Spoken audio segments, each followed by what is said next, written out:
a couple of beekeepers are busy at work, chatting about the amazing qualities of bees, how the worker bees dedicate their entire lives to labor without a single complaint, only to eventually die. Teddy, one of the beekeepers, shares these insights with his naive cousin Don. Afterward, they head back to the house to get some exercise. They have a wild plan to kidnap a powerful CEO from a pharmaceutical company because they suspect she might be an alien. This CEO, Michelle, is at her home doing her morning workout before heading to her office. As they venture out, Teddy explains to Dawn that humans are like bees trapped by an alien who is pretending to be human. By the time they reach the market to gather supplies for their mission, Michelle has already entered her office. At home, during breakfast, Teddy advises his cousin to avoid any kind of addiction for the next few days. Don agrees, though he seems a bit unsure. Teddy gives him a hug, calling him his best friend and assuring him that he can handle it. Later that evening, Teddy introduces a hormone to Don that will help him stay focused and injects it into him. The next morning, Michelle is getting ready for a presentation at her office. She records herself but keeps mispronouncing the word diversify as diversify.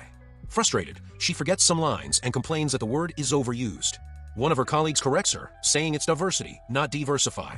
She smiles and tries again in front of the camera. Afterward, she returns home, where the cousin duo is all dressed up and waiting for her. As soon as she steps out of her car, they rush towards her. Caught off guard, she manages to punch Don down, and when Teddy attempts to spray her with pepper spray, she kicks him away and makes a run for it. Don is on the ground. She tries to open a door, but Teddy comes at her with the spray again and grabs her. She fights him off and escapes once more. However, Teddy is relentless and pushes her into a bush.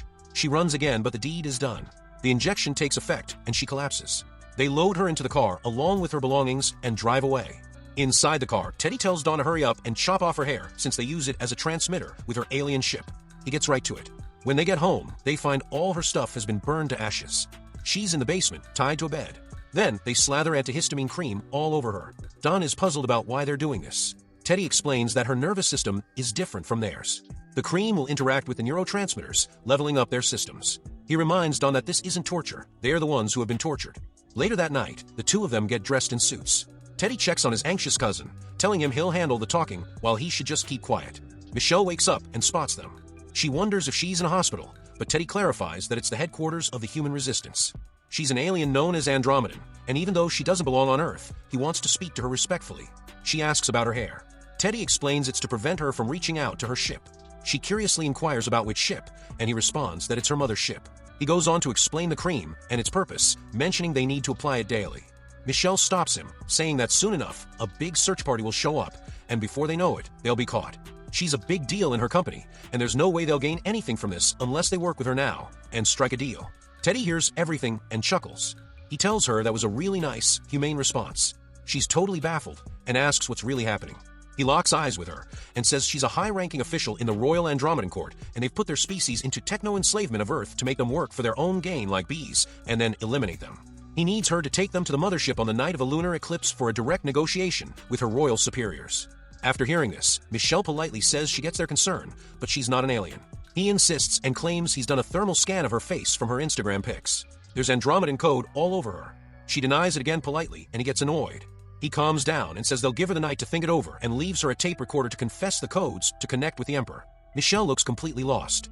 He leans in and says it's not easy for him either since she's responsible for the deaths of his family, co-workers, and community. She should appreciate how well he's treating her right now. He walks out, saying her waste disposals will be handled, and even though she doesn't need much sleep, she should try to get some.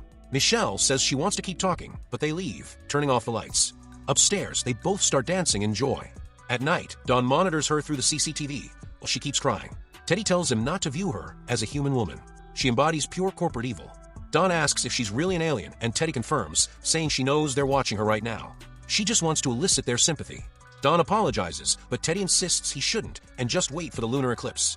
Soon, the world will recognize them as the heroes they truly are. As he watches her at night, Teddy recalls her early days. Her mother lies in a hospital bed, lamenting that she's being fed poison repeatedly, and she can feel it. She's poked with long needles all over her body. She warns him that the industry sells them both the cure and the disease. She cautions him not to let them get to him. Suddenly, she begins to levitate.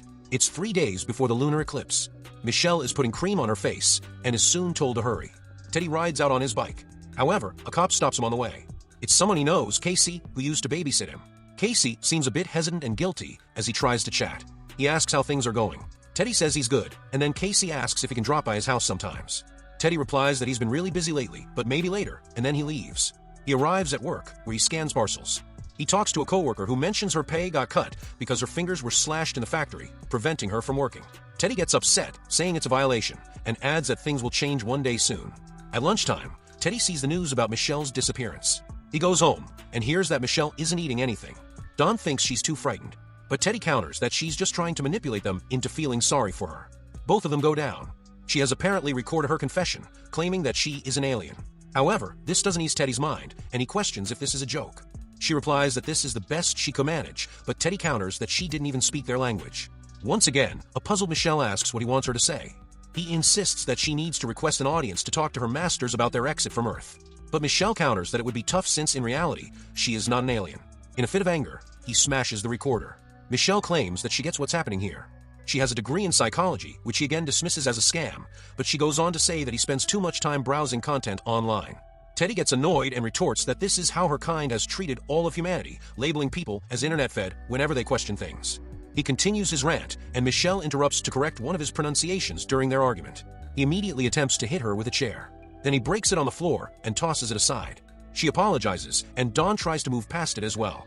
Michelle expresses that she understands his frustration, but they really need to have a serious talk about this confusion. Teddy isn't interested in that.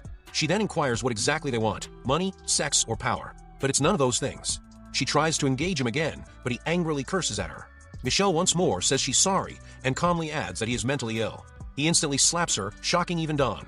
He states that they all deny it at first, but eventually they come to terms with it. He leaves with his cousin, turning off the light. Teddy vents his frustration in the car and gets out as Dawn joins him. At night, Dawn asks Teddy about what life will be like in space. He mentions that it's just for 2 hours, and they're doing this to save Earth so they can continue living here. Dawn feels bad and admits that ever since he got those shots, he's been feeling strange and down.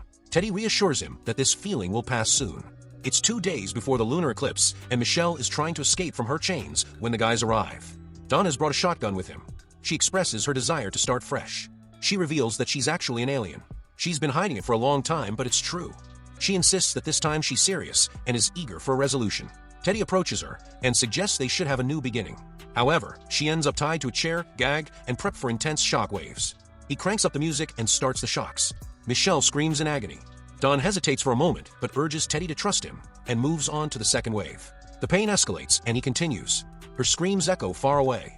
Teddy intensifies the wave, and Dawn tries to intervene, but Teddy pushes him away. He ramps it up to the 4th level. Dawn covers his ears. The system starts to malfunction, and Dawn yanks out the plug. Teddy is taken aback that the shockwave had never extended that far before. He reaches her, removes her rug, and apologizes for not realizing she's actually an empress. He wipes her face and tells her she possesses the royal genetic code. Once more, in a flashback, we see Michelle and Teddy interacting with his mother, who is floating in the air. She expresses her apologies to him and mentions that she is meeting with all the families impacted by their company's experiment. She assures him that they will do everything possible to make amends for all of this. It's just 1 day before the lunar eclipse. Teddy unlocks her and leads her upstairs. He covers the windows, and they all gather for dinner. He claims that this is his best effort to treat the royal blood. Her chair is secured to the ground. She praises his home and inquires if he has always lived here. He replies that he prefers not to get into any personal discussions. She then asks him to share a bit more about his movement. He clarifies that it's not a movement, just him and Dawn. She mentions her support for activism and tries to engage Dawn in conversation, but Teddy says his partner isn't keen on talking. Dawn then asks if he can use the bathroom, but Teddy denies him. She looks around and realizes he is a beekeeper. She comments that honeybees are truly remarkable creatures. He responds that he has heard those exact words before. He then asks what it is that she finds admirable about them. She replies that they have a strong work ethic and continue working without complaints. He agrees, noting that's why they are so easy to exploit. The topic shifts back to conflict. She questions whether it relates to their experiments with a drug called neonicotinoids. He is reluctant to discuss it, but she insists that the effects of their medicine have been corrected. He disagrees, and she responds by saying he just wants to complain. He feels uneasy and mentions that their dinner was going well until that point, then accuses her of lying. She's the one who's ruining things in the name of an experiment. The chat shifts when Michelle claims she knows him. She brings up his mother, which makes him go silent, and asks her to never mention her name again. She digs into the past, saying she recognizes him. She insists they thought they were doing good. He's not interested in discussing any of that, but she keeps trying to clarify her side. The tension escalates, and when it doesn't let up, he lunges at her. He starts to choke her. Dawn tries to intervene, but feels lost. Michelle kicks him and makes a run for it. At that moment, Casey is seen driving toward their house. Dawn is still there, gun in hand, unsure of what to do. Teddy lunges at Michelle and grabs her, but she quickly overpowers him again, putting him in a chokehold. She tells him he can't defeat her because she's a winner and he's a loser, and that's just how it is. But before she can finish him off, Dawn hits her on the head. Casey arrives and rings the bell. After waiting for a while without any answer, he walks over to the window, where Teddy pulls back the curtain and acknowledges him. Casey then approaches the door, apologizing and explaining that they're searching for Michelle due to some regulations. He asks if he can come inside, and Teddy lets him in. The CCTV screen is on above Teddy's desk, but he quickly turns it off. Casey mentions that it feels strange to be back here, as it brings back so many memories. He notices a chair tied to the floor. Teddy says that it was for his mother. Teddy offers him a cake. Casey shifts to the main topic, inquiring about Michelle, but Teddy admits he doesn't keep up with the news. He mentions that her phone last pinged off a tower in the area. Teddy responds that those signals usually cover a wide area. He also adds that her car was caught by a speed trap nearby. Casey thought he'd stop by to see if they had noticed anything unusual, but Teddy shakes his head. Casey then shows him a picture of Michelle and her car, but Teddy hesitates and again says no. When Casey asks about his neighbors, he gets another negative response. He reflects on their past and expresses guilt, saying he's a different person now. Teddy reassures him that it's all good. At the same time, Michelle wakes up. Dawn is present with a gun in hand. He's not meeting her gaze as she asks him to. She attempts to persuade him to release her, but Dawn seems to brush her off. Despite her efforts to reason with him, he grows increasingly annoyed and points the gun more menacingly. Meanwhile, Teddy examines his injury. He then inquires if he wants to go take a look at the beehive. Dawn is looking up when Michelle asks if someone is upstairs. She keeps trying to break him down, and this time, Dawn admits that Teddy is all he has. She insists they will find something else for him. Teddy takes Casey to the bees. Dawn wonders if she's an alien. Would she take him away with her? She says she's not an alien, but when he asks if she were, she says yes. He then asks her to tell Teddy he loves him, points a gun to his chin, and pulls the trigger. The gunshot echoes outside. Teddy quickly unmasks Casey and hits his head, causing the bees to swarm him. He then smashes his face with a shovel. He rushes down to the basement, and Michelle explains that he did this to himself. She tells him it's because of all the lies he told himself. Teddy aims his gun at her, and she claims she has a cure for his mother. He hesitates. She explains that a significant change is happening inside his mother, and she has a chance to wake up. Teddy asks how that's possible, and she tells him there's a bottle of antifreeze in her car that he should use on his mother. She mentions she's chained up here and can't go anywhere, so he needs to take it to her mother. Before he leaves, he breaks her knee, saying it's for Dawn. He rushes out, grabs the stuff, and heads to the hospital. Without stopping, he injects the element into her water bag and waits eagerly for her to wake up. Meanwhile, Michelle goes to Dawn's body, retrieves the keys, and frees herself. She heads upstairs and discovers a body with someone's scalp and hair. She notices all his research on the computer. His mother doesn't wake up and instead dies right there. He's incredibly frustrated and jumps out of the window. He quickly makes his way home, grabs his gun, and heads down to the basement. Michelle is there, acting all chill. She calls him a monster and asks how many Andromedans he's taken out. He says 2. She calls him pathetic, and he steps back. She mentions that their 75th emperor was the first to find Earth.